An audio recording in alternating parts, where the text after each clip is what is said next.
오후에 그 제목을 목사님 묻길래 처음에 제목을 그냥 기독교를 에워싼 세계관이 아니고 그냥 세계관이라고 이렇게 했는데 가만 생각하니까 너무 촌스럽고 해서 기독교가 아까 방금 기도했듯이 우리가 예수 그리스도를 믿는 데 있어서 사실 사탄 마귀가 우리를 에워싸고 우리를 이겨내야 한다는 의미에서 우리를 기독교를 에워싼 세계관으로 그렇게 제목을 붙였습니다.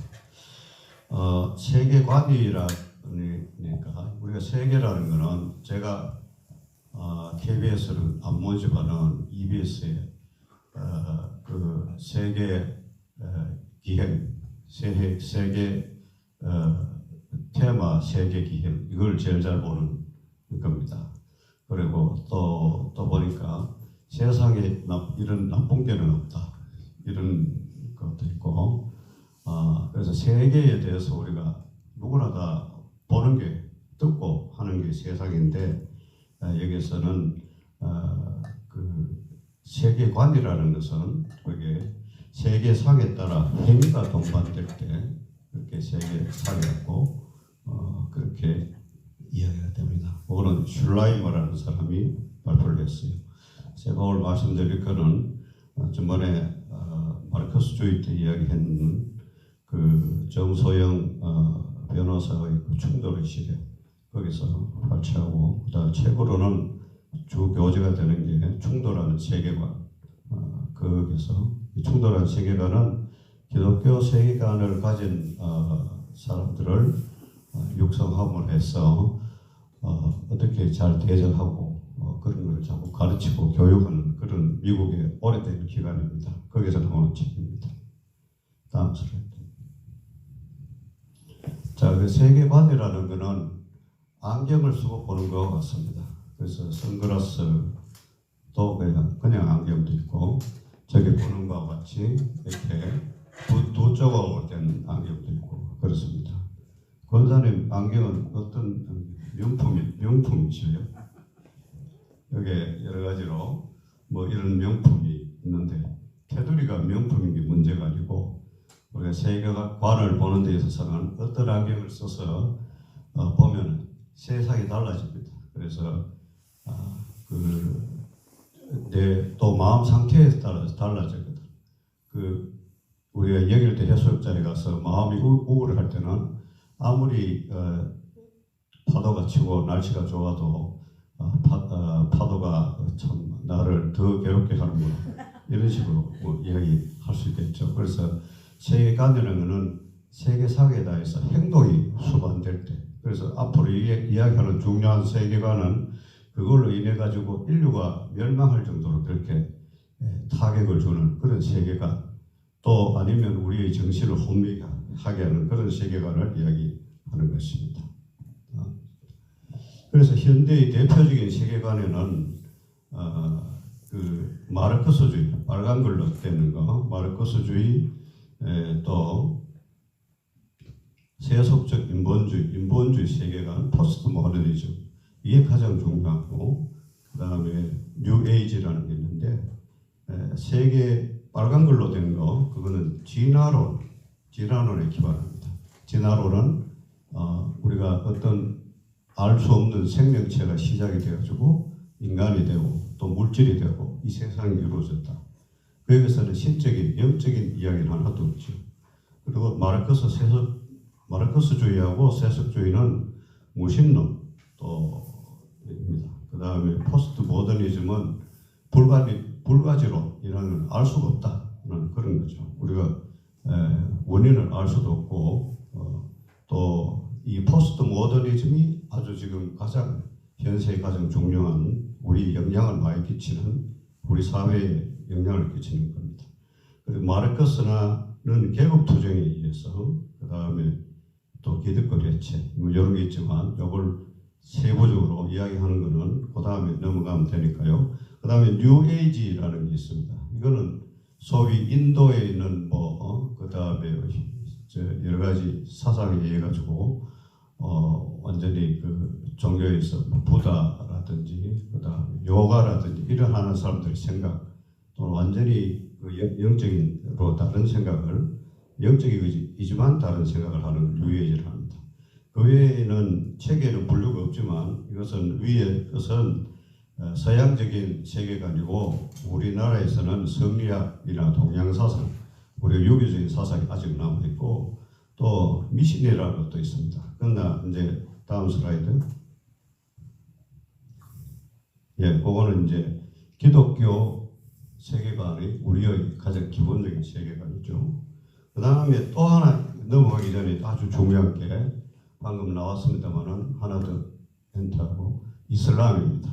이슬람이 제 공부를 하고 보니까 정말로 심각한 앞으로 문제가 될 거다. 이거를 예상을 할 수 있습니다. 그래서 지금부터 미리 우리가 대비를 해야 되는데 어떻게 대비를 해야 될지 이야기를 해드리겠습니다. 다음 슬라이드. 미신은 그냥 넘어가도 됩니다. 이 중에 그리스도의 예수님 믿지만은 정치로 간 사람도 있고, 그 다음에 텔레비 보면 그런 거 많이 나오는데 그거는 보는 사람도 있어요. 그렇지만은 그런 거는 사실은 자기와 자기 가정에 영향을 미치지 주위의 사회에 큰 영향을 안 미칩니다. 손해만 하면 자기가 나는 거거든요. 그래서 조금 예외적으로 해야 되기 때문에 넘어가겠습니다. 자, 여기서 이제 다른 세계관에 구별되는 가장 중요한 점입니다. 이 두 사람이 있습니다. 사람이 있는데 왼쪽에는 육체와 또 정신, 오른쪽에도 육체와 정신이 있는데 오른쪽에 사람은 조금 다른 사람이에요. 하나 엔터하시고 요게 정신 안에 새파란 거로 원이 되어 있는 이 부분이 왼쪽에 있는 사람하고는 다릅니다. 그래서 왼쪽에는 사실은 동물도 그래요. 동물은 육체와 정신으로 되어 있고 오른쪽에는 영입니다. 자, 우리가 영적인 사람, 우리가 예수 그리스도를 믿는 사람은 영적으로 모든 일을 판단하거든요. 그래서 영이 참 중요합니다. 그래서 또 북치면 안 돼요. 그래서 여기 있는 사람에서 가장 두드러지는 있을 수 있는 게 쳐보세요. 엔터. 양심입니다. 여기서는 양심이 나오고. 자, 왼쪽에서 보면 정신 혼이 있는 사람은 혼만 있는 사람은 양심이, 동물은 양심은 없다 그래요. 그게 사람하고 차이, 절대적인 차이입니다. 다음 또 그런데 육체에 있는 사람도 그 살기 위해서는 먹어야 되죠. 먹고 입고 마시고 해야 되는 거. 또 엔터. 그 다음에 이쪽도 마찬가지고 육체를 보존하기 위해서는 또 물질이 필요하고. 다음 엔터. 그 다음에 정신을 우리가 좋게 하기 위해서는 뭡니까? 공부를 해야 되고 지식을 깨우쳐야 됩니다. 또 엔터요. 그것까지는 똑같아요. 눌리고. 그래서 만약에 그 감옥소에 그 다음에 뭐 10년 동안 독방에 혼자 놔두고 책도 안 갖다 주고 한 것도 안 갖다 주고 혼자 있으면 나중에 빼내면은 사람이 완전히 좀 현실 감각도 없고 생각도 못하고 아주 이상한 것으로 된다. 그런 거 보면 확실히 사람한테는 정신도 있고 혼도 있고 이렇다는 걸 알 수 있다. 그런데 또 눌러보세요. 우리가 영을 살찌우기 위해서는 영에서는 뭐를 공급해야 되겠습니까? 우리 같으면 자, 맞췄습니다. 성경 말씀으로 이래가지고 우리가 영이 깨우쳐집니다. 그 다음에 또 그러면 이 성경 말씀에 영이 깨우쳐지는 것을 어디서 받느냐? 자, 엔터해 보시고 성령으로 이래가지고 우리가 영이 깨우쳐지고 성경 말씀에 점점 더해지고 그 다음에 양심이 저렇게 지금은 가느다란했지만 성령이 충만하고 성경 말씀이 더해지면 양심이 점점 더 많이 두꺼워지겠죠. 더 많이 나오고 이게 이제 우리가 기독교의 원리가 되어 있고 그렇다면 이 왼쪽에 있는 사람은 그러면 사람이라 합시다. 동물은 그러면 정신까지 밖에 없고 사람이면 왼쪽에는 영이 있긴 있는데 영이 얼어붙어가지고 여기 나타나지 않는 것. 그런 사람이 어떤 사람인지 한번 보겠습니다. 자, 눌러보겠습니다. 엔터. 우리는 기독교 세계관으로 이렇게 구성되어 있고, 다음 슬라이드. 그 다음에 오늘 이야기들은 마르크스주의, 모더니즘, 세속주의, 유해주의 이런 사람들은 영적인 게 없다. 없거나 있더라도 아주 굳어져 있다. 이런 큰 차이가 되겠습니다. 자, 그래서 이 두 부별, 이 때문에 왼쪽은 오른쪽을 미워하고 오른쪽은 왼쪽 때문에 우리가 좀 시험을 당하고 그런 게 되겠죠. 다음 슬라이드. 그래서 예수님이 이 땅에 오셔가지고 이 세상을 참 바뀌도록 하셨는데 우리가 서구 문화를 갖다가 변천사를 잠깐 봐야 됩니다. 그런데 서구 문화에서는 크게 그리스 로마 문화하고 그다음에 헤브라이즘으로 나눕니다. 그래서 그리스 로마 문화는 그다음에 지적인 거, 지성을 갖다가 강조해가지고 그리스 사람은 앉아 있기만 하면 둘이 토론을 해가지고 네가 우리 조상은 어디냐, 그다음에 원수이냐, 원수에서 아메바는 어디 났냐, 이렇게 서로 이 토론을 하는구나. 그래서 토론 속에 서로가 합의가 되고 일치가 되는 게 그게 있죠. 그 이성적인 그 생각이, 사고방식, 사람의 생각으로 생각하는 거. 그러면 하다 보니까 그다음 위에 크리스찬이즘은 우리가 예수 그리스도의 기독교 정신이고요. 기독교 정신은 헤브라임에서 나는데 이거는 주로 영적인 생각만 하는 거. 그래서 기독교 사상이 없으면서 영적인 생각만 하는 것은 신비주의에 빠져요. 헤브라이즘은. 그래서 그게 중요한데 그게 이제 사도행전 17장에 합쳐진다는 거. 사도행전 17장에 바울이 아테네에 가가지고 그리스 철학자들 밑에 그리스 로마 문화의 아리스토텔레스 이런 사람들 배운 그 철학자들하고 이야기를 합니다. 그래서 그리스 로마 사람이 좀 알긴 알겠는데 제일 끝에 우리가 찾다 생각해 보니까 사람이 나왔는데 그 사람이 만들어진 게 로고스를 어떤 말할 수 없는 어떤 물질 때문에 물질로 시작됐다. 그렇게 이야기해서 로고스라고 그렇게 우리는 생각한다. 그리스 사람 이야기하니까 그다음에 바울이 옆에서 내가 이야기해줄게. 당신들이 로고스를 하는 그것을 이래가지고 우리를 이 땅에 보내준 게 우리는 하나님을 하는데 그 하나님이 사람이 되어 와서 이 땅에서 살다가 가셨어. 돌아가셨어. 그래서 그 이름을 그리스도라고 한다. 그렇게 이제 설명을 하니까 그러나 이러면서 서로가 예수님을 받아들이기도 하고 이랬다는 그 성경책에 말씀이 있습니다. 이랬다는 이야기 전설이 아니고 사실대로 그렇게 사도행전에 되어 있습니다. 그래서 정말 로마 제국이 기독교를 받아들여가지고 313년에 기독교를 인정했거든요. 그 다음에 교황이 왕이 되고 이렇게 중세 시대가 시작되었어요. 그래서 십자군 전쟁 이런 걸 일으키면서 점차 억압된 기독교 때문에 사람들이 이성이 깨어나기 시작해서 정근대주의를 거치고 르네상스에 이르 가지고 드디어 이성이 깨어났는데 그 이성은 어디서 나왔냐? 그리스 로마 시대의 그때 이성, 그 이성적인 흐름이 그때까지 나와서 우리 르네상스라는 게 옛날로 돌아가자는 거거든. 그리스 로마 문화로 돌아가자는 이야기입니다. 그래서 이게 여기까지 와가지고 드디어 이제 종교 개혁을 해가지고 계속 사람들은 문화의 발달과 그다음 과학의 발달로 인해 가지고 근대주의로 이렇게 이성을 생각하는 쪽으로 계속 빠지고 기독교는 종교개혁을 통해 가지고 루터나 이에 의해서 종교개혁을 해서 기독교가 새로 탄생하게 되는 그런 흐름입니다. 그래서 근대주의가 우리가 이성을 자꾸 생각하다 보니까 이런 아까 이야기했는 마르크스 세속 인본주의 이런 네 가지 이런 사고방식이 지금 만연해가지고 현재의 아직 지금 바야흐로 기독교가 이게 사상에 이런 근대주의, 그다음 인본주의 사상, 그다음에 지성을 이야기하는 그런 사상하고 그다음에 싸워가지고 누가 이기느냐, 지느냐 지금 이런 순간에 있습니다.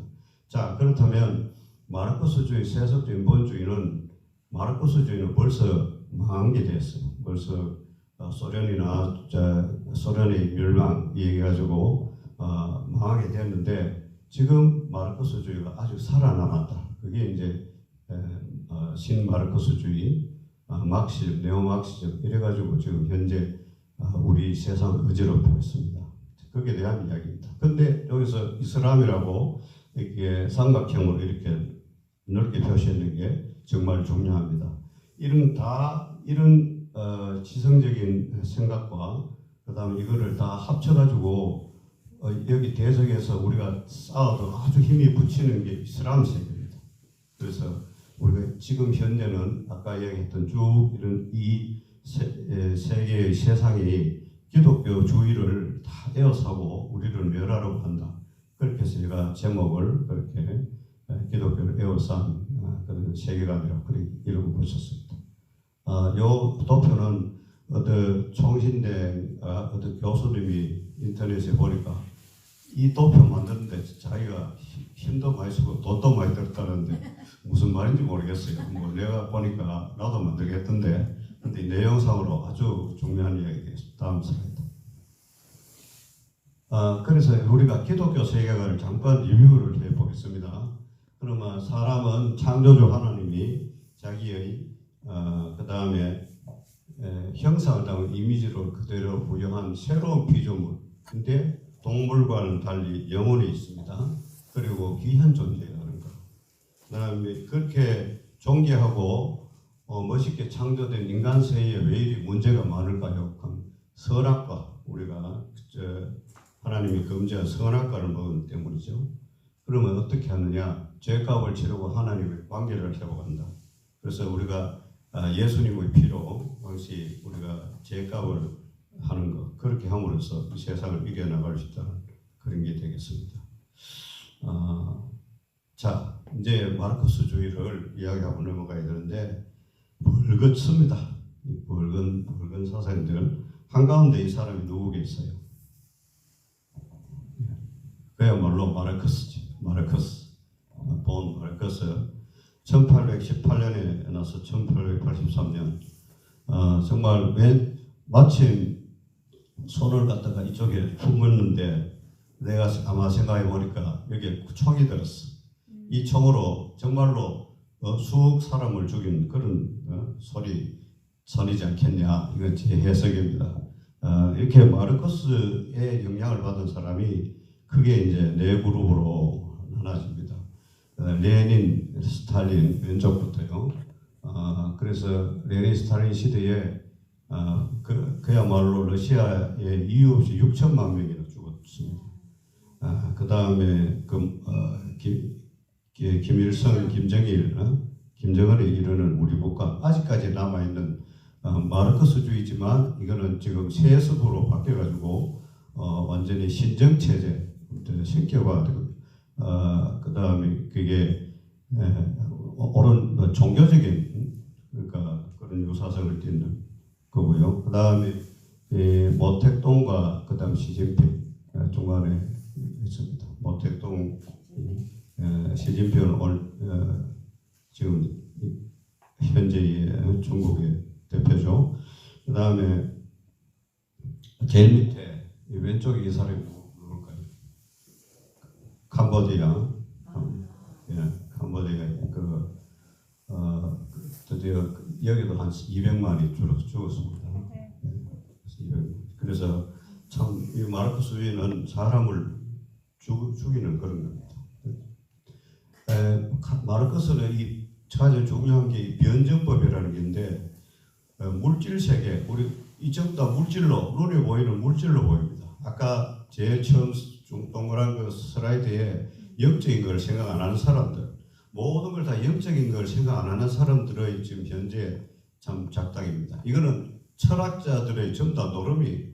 철학자, 철학 사람 이성으로 생각해가지고 현재 마르크스 뭐 네오 마르크시즘 뭐 인본주의 이런 게 철학자들이 어떤 철학을 발표해가지고 내 생각이 이렇다 앞으로 이럴 것이다 하면 그게 실제로 한 100년 뒤에 그렇게 이루어집니다. 그래서 이 사람이 그런 철학자들의 노름에 우리가 놀아갈 수 있습니다. 그래서 칼 마르크스라는 게 물질 세계는 어떤 명제들 간의 갈등을 통해서 진화 발전하며 그 발전 과정이 정반합 과정을 거친다.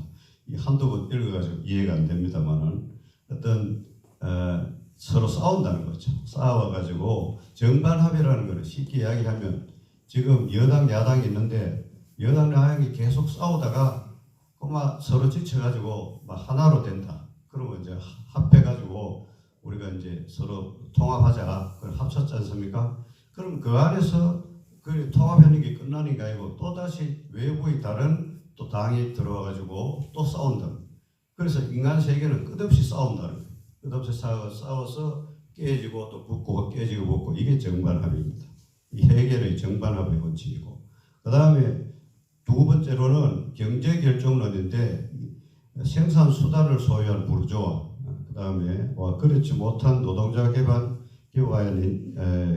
프롤레타리아 간의 경제적 갈등과 투쟁이 역사상의 모든 현상을 설명해준다.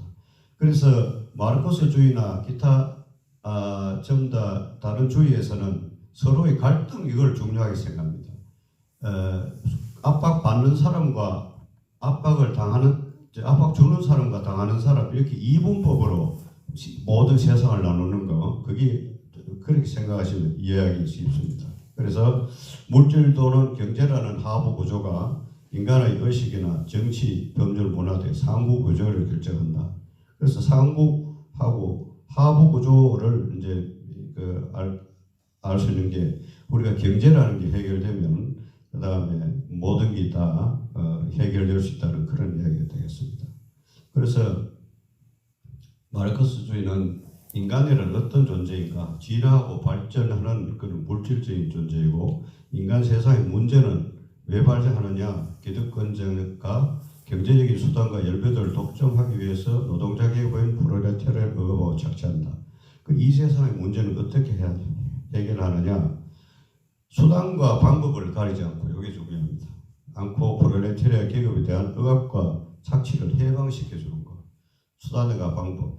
결과를 위해서는 과정은 뭐를 해도 좋다. 그러니까 사람을 죽여도 좋고 그 다음에 속여도 좋고 이런 게 이제 마르크스주의의 당론에 나옵니다.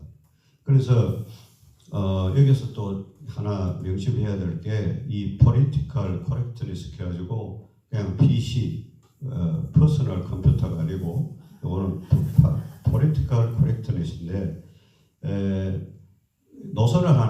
당 노선을 정했어요. 정해서 뭐 거기서 한치도 벗어나지 않는 이게 아주 빨간 것자로 했는 그게 중요합니다. 이념의 순도와 정통성. 그래서 당 노선을 딱 정했으면 여기서 약간이면 벗어나면 그래서 밑에 보면 굴락이라고 러시아 시대의 문홍인데 이 사람들은 두 계급 간에 부르주아와 프롤레타리아의 싸움에서 무조건 프롤레타리아가 부르주아를 쳐부숴야 되기 때문에 굴락 이 사람이 아무리 선하고 착하고 좋은 일 하고 이래도 당 노선에 벗어났잖아요. 그럼 이 사람 죽여라. 그래서 또 말도 약간만 당 노선과 벗어나는 말하면 대본에 잡아가지고 수용소에 보내는 그런 겁니다. 그거를 설명한 책이 솔제니친의 수용도군도 하고 조지 오웰 그런 겁니다. 그래서 요 PC라는 개념이 오늘날의 포스트 모더니즘이나 앞으로 지금 이 우리 세상을 사는데 서로 지금 좌우 간의 갈등이라든지 그다음에 동성애 문제라든지 여론의 문제라든지 이런 게 우리가 무슨 틀을 씌운다, 프레임을 씌운다 하잖아요. 이 프레임을 씌우는 거와 거의 같아요. 프레임을 딱 씌워놓고 요거 벗어나면 전부 다 너는 틀렸다 이렇게 생각하는 게 PC입니다. 다음 정치적 정도라고 그래 합니다. 자, 그런데 이제 마르크스주의는 사실은 실패했어요. 이 사람은 두 사람 넘어가고요. 그래서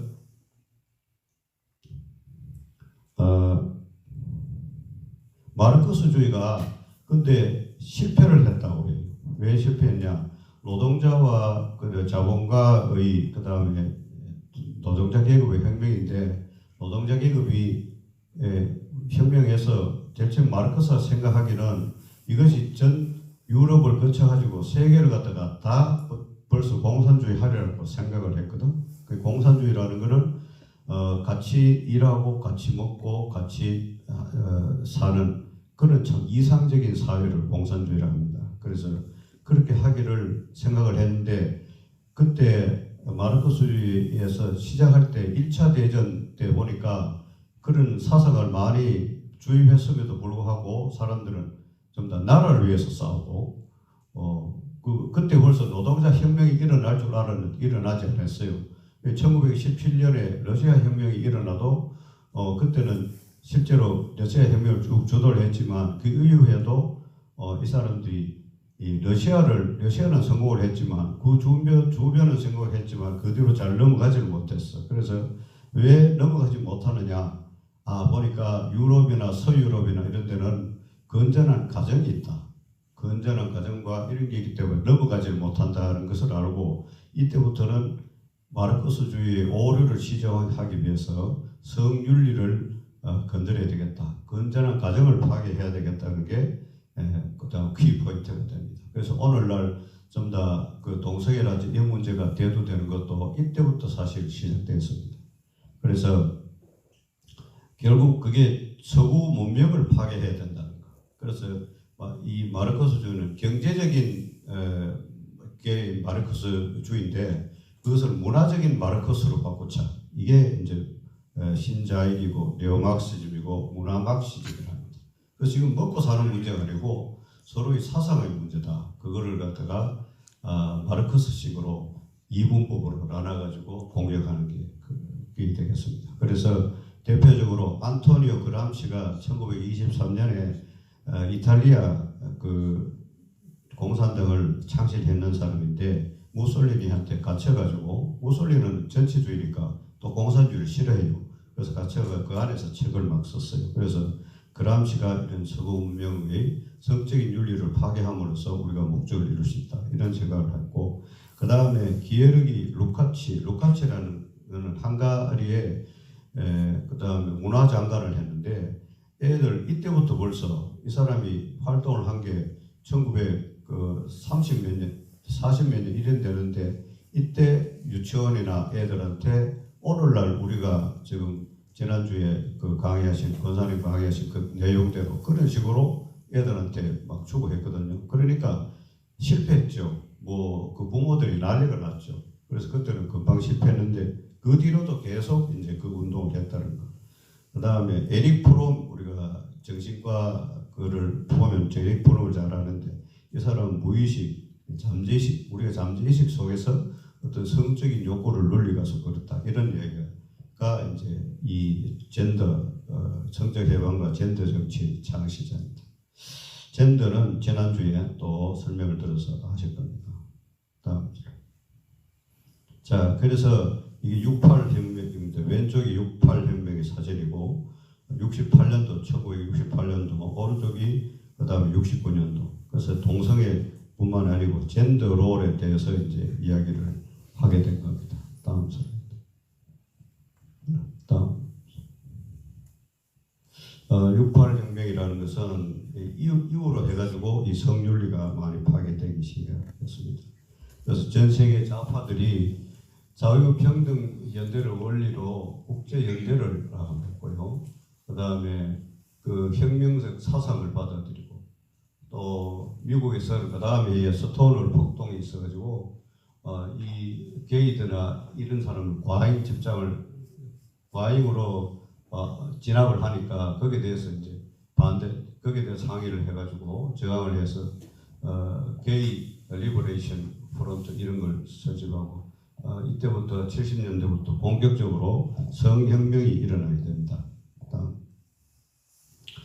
그 다음에 모더니즘이라는 것은 지금 포스트 모더니즘을 설명하기 위해서 모더니즘을 내놨는데 이 모더니즘이라는 것은 근대주의죠. 그러니까 그 근대주의는 18세기, 19세기 계몽주의 이후에 인간의 이성을 신뢰하게 된 사죠. 그래서 이성적으로 생각합니다. 아까 처음에 도표에 봤다시피 그 이성의 완전히 그 우리가 과학과 이성으로 이 세상을 갖다가 판단한다. 그게 다다. 이렇게 하는 게 모더니즘입니다.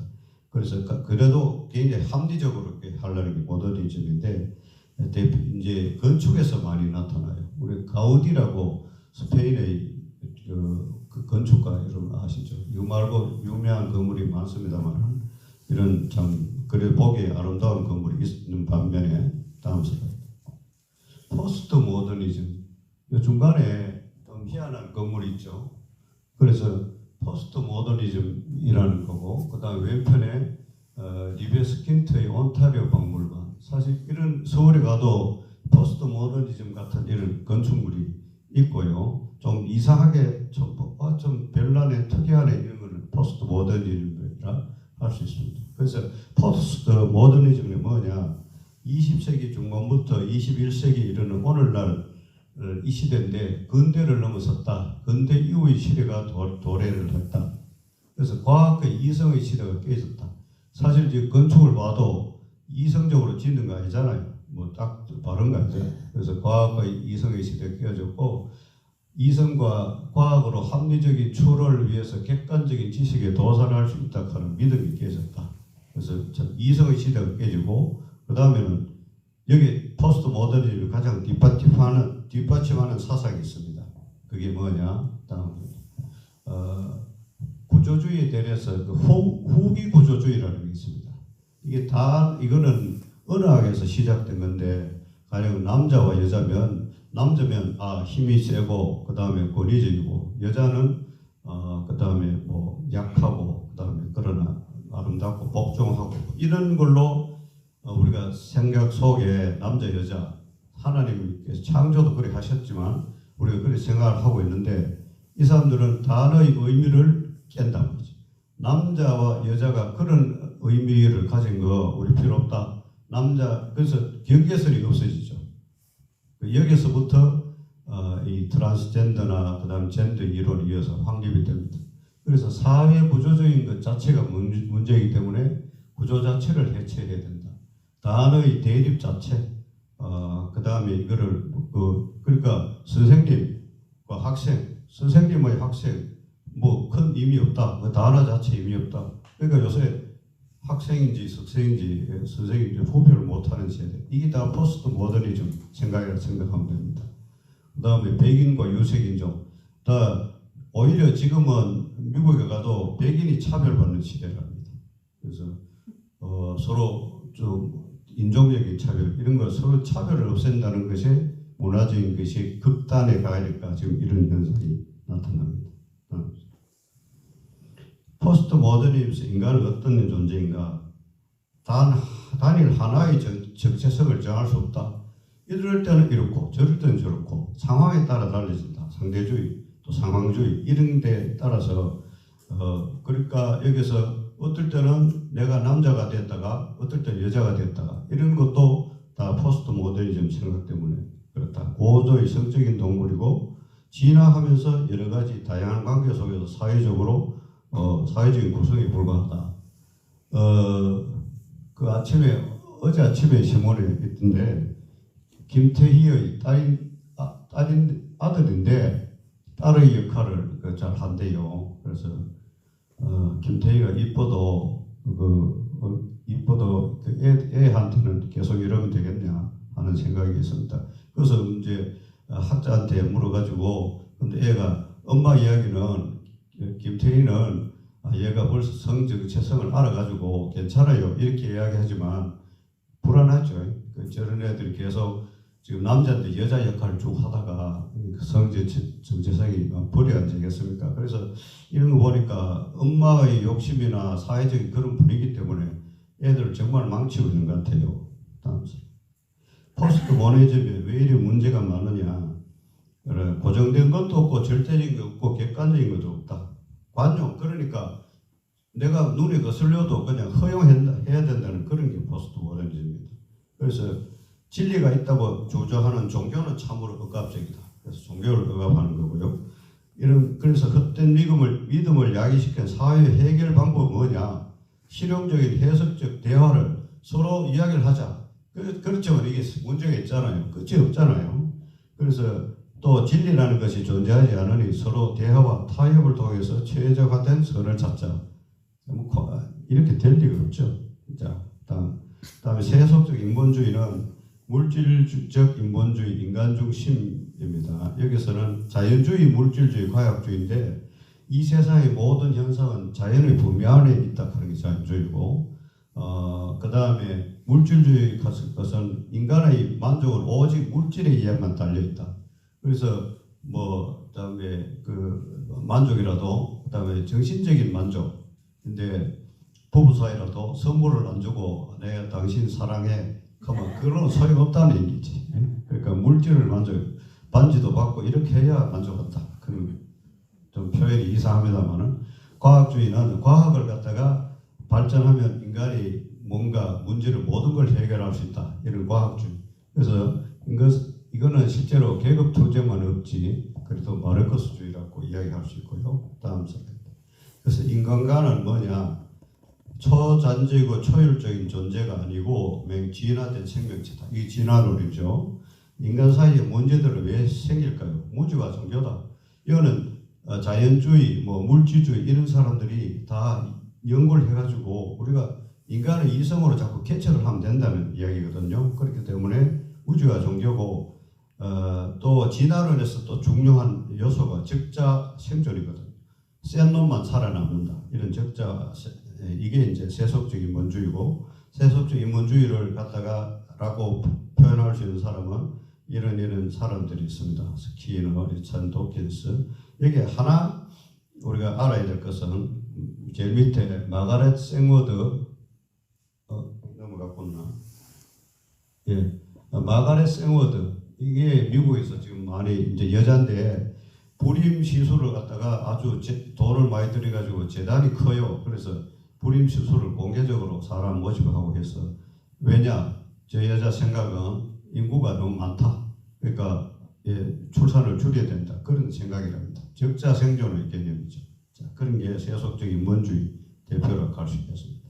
요거는 여러분들이 무신론자고 진화론을 신봉하거나 우리가 죽으면 세상 끝이다 라는 생각을 가지고 있거나 모든 현상에 대해서 과학적으로 설명되지 않으면 이해할 수도 없고 받아들일 수도 없다고 생각하거나, 인간의 능력이 커질수록 과학이 발달할수록 우리가 사는 세상이 더 좋아질 것이라고 믿으면 당신이 바로 세속적인 인본주의랍니다. 다음, 이제 여기서는 마지막으로 뉴에이지라는 것은 고대 신비주의 사상과 결합하는 것, 현대판 신비주의. 아까 헤브라이즘에서 그렇게 유래가 됐다고 할 수 있겠습니다. 어떤 신비주의라는 거고요. 힌두교 같은 그런 것으로 고대 신비주의 사상과 결합할 수 있고, 인간이란 모든 게 다 영생이 있대요. 생명이 있대요. 모든 게, 인간보다는 모든 게 더 영생이 있다. 이런 믿음. 그다음에 무작위로 무생물까지, 지구까지도 그 생명이 있다. 그렇게 이야기하는. 그래서 영화 아바타를 보면, 아바타는 우리가 재미있게 많이 보잖아요. 그렇지만 아바타, 그 다음에 얘들을 보면 그렇고, 이 작은 자아라는 게 있어요. 작은 자아는 거대한 힘을 가진 우주와 소통하는 거. 그래서 보면 지구의 길을 내가 빨아들인다. 손 들고 이래가지고 탁 이러는 거. 그런 게 그 뉴에이지에 속합니다. 다음 슬라이드. 자, 뉴에이지 인간 문제를 어떻게 해결하느냐? 이기심으로 가득 찬 자아로부터 벗어난다. 그래서 요가나 명상을 통해서 해결할 수가 있다. 그랬습니다. 그 뉴에이지 예를 들면 이거 내가 보기도 받는 것 같고, 론다번의 티베트의 달라일라마 이런도 뉴에이지를 할 수 있고, 매트릭스 책하고 영화하고 이런 게 있습니다. 이런 게 있는데, 이거 사실 이거는 큰 생명에 영향을 안 미치죠. 마르크스주의나 이런 것하고는 조금 다르죠. 자, 다음. 이슬람 세계관이 참 중요합니다. 시간이 조금 됐지만 한 5분 내로 끝나야 되겠습니다. 근데 너무너무 중요해가지고 이거는 좀 잘 들어주시기 바랍니다. 이슬람 인구가 한 16억 되고 세계 인구는 77억이 좀 됩니다. 이슬람의 절반은 인도네시아, 파키스탄 이렇게 있고, 근데 한국의 이슬람 인구가 15만에서 25만 들어와 있습니다. 0.5% 되는데 프랑스는 인구의 12%, 미국은 1%, 일본은 5만밖에 없어요. 우리나라에 5분의 1밖에 없어요. 일본이 우리나라보다 인구가 훨씬 많잖아요. 그런데 프랑스만 해도 지금 이슬람 때문에 여러 가지 폭동이라든지 뭐 강간이라든지 이런 사회 문제, 그 다음에 이 사람들이 들어와가지고 어떤 복지라든지 이런 걸 깔아먹기 때문에 문제가 너무 많고, 특히나 이 사람들은 무리가 되면 한 10만 이상 되면은 자기 단결해가지고 뭐 정치를 하는 그런 겁니다. 그래서 너무나 접근해서는 안 될, 제가 쭉 보니까 이슬람은 결코 우리하고는 기독교하고 붙어갖고는 기독교가 오히려 지겠다 이런 생각이 들어요. 그래서 절대 접근을 안 하는 게 첫째 방법인 것 같아요. 그래서 이슬람 지역에 선교 가시는 분들은 참 대단하다고 싶고, 이제 실정을 어떻게 잘 알아봐야 될 그럴 것 같습니다. 아시다시피 무하메드가 이제 610년에 했고, 여기서 빨간 걸로 쓰는 게 참 중요합니다. 가브리엘이 전해준 신의 계시인데 타키아라는 말이 있는데, 적대적인 환경에서는 거짓말을 해도 된다. 이게 교리에 나와요. 그 다음에 헤지라는 뭐 쫓겨나고, 카바는 무하메드가 다신교 신전에서 거기에 많은 다신교를 정리를 하고 그 중에 달의 신을 갖다가 자기 이게 내 거다 이래가지고 그 이슬람 여기에 이 깃발에 전부 다 달 모양 있는 게 그거랍니다. 다음 slide. 그래서 이슬람 세계관에는 무슬림의 요구되는 5가지 귀한 의무. 이슬람이 성경은 참 우리 성경책같이 이렇게 두껍지 않고 아주 간단해요. 간단해서 그거를 달달 외우고 하기 때문에 믿기 쉬워요. 참 믿으면 큰일 나지만 믿기는 아주 쉽다고요. 그래서 5가지 요구사항, 요것만 잘 하면은 이슬람의 의무를 다 한다. 매일 이제 신앙 고백하는 거, 샤하다, 살라트, 메카를 향해서 5번 기도하고, 자카트, 연간 수입의 자선금 2.5%를 내고, 사움 이거 하는 것은 라마단 기간을 지키는 거고, 하지는 일생에 한 번은 성지 순례하는 거. 5가지만 잘 지키면 크게 하자가 없다는 것입니다. 또 이제 아까 중요한 이야기 2가지 더 있는데, 타우리아 하는 게 2가지 서로 다른 의미를 가진 단어를 써서 믿고 싶은 대로 믿게 만드는 동시에 진짜 의도를 포기하지 않는 방법. 예를 들면 이슬람이 평화의 종교, 우리는 평화를 좋아해요 이렇게 하는데, 이 사람 그러면 속으로 따지가 물면, 우리는 그냥 평화라면 당신 내가 아무 서로 거리낌 없이 안 싸우고 지내는 그게 평화라지만, 이 사람한테 평화는 당신들이 이슬람이 되는 게 그게 평화다. 뒷말을 감춰놓고 있다는 거. 그게 중요합니다.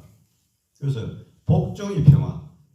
그겁니다. 그래서 쿠파라는, 그래서 타우리아를 하는 말이 너무 중요해요. 그 사람들이 평화를 외칠 때는 우리가 이 사람이 돼야 평화가 되지, 그 사람들이 평화는 이 사람이 안 되면 끝까지 너를 죽이겠다는 그런 이야기로 받아들여요. 그다음 쿠파라는 것은 이 사람들 매주 금요일날 기도를 하는데, 이교도를 쿠파라고 이름해가지고 이거를 빨리 이교도를 정복할 수 있도록 해달라는, 이런 무릎 꿇게 해달라는 기도를 한답니다. 그래서 이거는 딱 매주 금요일날 기도하는데 정해져 있으니까요. 자, 그다음 이슬람 세계관은 어떤 존재냐? 이 그리스도하고 비슷하죠. 하나님이 창조했지만은 중요한 게 알라 신에 복종하는 노예로 창조됐다는 거. 우리는 하나님의 형상을 닮은, 하나님과 같은 그런 형상을 닮은 존재로 탄생을 했잖아요. 이슬람은 노예로 탄생했다. 그러니까 노예는 무조건 이슬람 신의 알라 신에 복종하는 게 가장 큰 의무다. 그래서 뭐 아들은 아버지에게, 아버지는 뭐 그 지도자에게, 지도자에는 나라 국가에 이렇게 그냥 복종하는 거. 복종 안 하면 죽임입니다. 그래서 인간의 신적인 특성이나 이성과 의지로 알라에게 복종하는 거 그렇습니다. 요거는 저희 쫓겨나는 거죠. 그래 아브라함이 하갈을 하고 이렇게 쫓겨나는 그런 이렇게 되겠습니다. 자, 이슬람 세계관에서는 세상은 왜 이렇게 문제가 많은가? 이슬람은 우리는 마음으로 마음에 먹기만 해도 죄를 짓는다 하잖아요. 근데 이슬람은 직접 지은 죄만 취급해요. 생각했는 거 그런 죄를 안 개요. 행위로 지은 죄만 인정하고 모든 문제는 뭐냐? 왜 생겼냐? 알라에게 복종하지 않아서 그렇다. 그래서 복종을 가장 중요하게 여깁니다. 그래서 개인의 자유나 인권은 그다음 아주 약해요. 인권을 얘기를 안 하죠. 그래서 다음 슬라이드. 그래서 이 문제를 어떻게 해결하느냐? 그다음 알라에 복종하지 않은 것이므로 알라에게 복종하도록 만들면 된다. 아주 간단하죠. 간단하지만 무서운 말입니다. 그 다음에 이슬람 국가로 만드는 것이 궁극적으로 지향하는 유토피아다. 이들에게 유토피아는 우리는 예수님 믿고 그 다음에 들림 받아 천국에 가는 게 그게 목표가 아니고 궁극적으로 지향하는 것은 폭력과 전쟁도 불사해가지고 모든 나라를 이슬람 국가로 만드는 거예요. 그럼 지금도 프랑스 같은 나라는 좀 있으면 이슬람 국가가 완전히 되는 그런 순간입니다. 그 다음에 무슬림이 아닌 사람은 무슬림으로 개종시키는데 물리적이고 외적인 전쟁을 다 이미 합니다. 그래서 폭력적으로 된다는 것입니다. 그래서 이슬람의 평화는 폭력이 없는 세계가 아니고 이슬람이 아닌 사람이 이슬람으로 돼가지고 반역이 끝인 게 그게 이슬람의 평화. 아주 무서운 말이죠. 그 다음에 최후의 심판, 그러면 하나님 앞에 가서 악행과 선행의 저울을 딴대요. 더 많이 악행했는 선행의 저울을 따라가지고 그 다음에 그러면 내가 이제 아무리 계산해봐도 악행이 더 많잖아요. 그럼 어떻게 하느냐? 그럼 한 단계로 그냥 바로 뛰어넘는 길이 있는데 그게 순교 테러. 그게 순교 테러. 통해서 순교하면 바로 너는 죄는 없어지고 선행으로 인정해준다. 그래서 천국 가면 뭐 70명의 여자가 하고 그러니까 마음 놓고 순교해라. 뭐 그런 이야기입니다. 이게 대표적인 게 9.11 테러. 밑에 사진 있죠. 그 다음에 제주도 난민, 제주도에 이런 난민 사건, 이건 테러는 아닙니다만은. 자, 그래서 이슬람은 먼 곳의 문제가 아니게 되었습니다. 그래서 우리가 25만 있는데 조금만 더 들어오든지 하면은 정말 곳곳에 문제가 생기는 겁니다. 서울대에 가도 이슬람권의 학생들이 많대요. 그래서 학생들이 쟤들 너무 순한데 이렇게 이야기합니다. 그러니까 이 홍지수라는 아까 PC를 지은 작가가 그 사람들이 숫자가 조금만 더 모이면 완전히 돌변하는 사람들이다. 그러니까 항시 경계를 놓치시면 안 된다 이런 이야기를 합니다. 그래서 막연한 두려움으로 피하기보다는 적극적으로 실체를 알아보고 또 어떻게 대처하는지 옳은지 진지하게 고민해 보는 것이 글로벌 지구촌 시대에 마땅히 해야 될 태도입니다. 자, 그래서 이슬람은 앞으로 지금은 우리 참 공산주의, 사회주의 참 이렇게 선거를 앞두고 신경을 쓰고 있지만 앞으로 이거는 5년, 10년 내에 우리나라에 닥치기 시작하는 그런 문제가 되니까 지금부터 참 정책을 잘 세워야 된다는 그런 이야기가 되겠습니다. 자, 대표적인 세계관은 아까 이제 복습입니다. 세속적 인본주의, 마르크스주의, 포스트 모더니즘은 무신론, 포스트 모더니즘, 불가지론, 진화론은 진화론인데 알 수 없다는 거고, 그 다음에 유물론이 쭉 있죠. 그 다음 포스트 모더니즘은 반현실주의, 상대주의. 그러니까 포스트 모더니즘이 지금 젊은이들을 혼란케 하고 우리가 성경 말씀을 전하는데도 가장 이게 지장이 되는 것 같아요. 그래서 이 포스트 모더니즘에 대해서 앞으로 좀 더 전문가가 한 번 더 강의를 해줬으면 좋겠어요. 그 다음에 뉴에이지는 큰 문제는 안 되고 이슬람이 참 문제다는 거. 예. 다음 슬라이드. 예. 다음.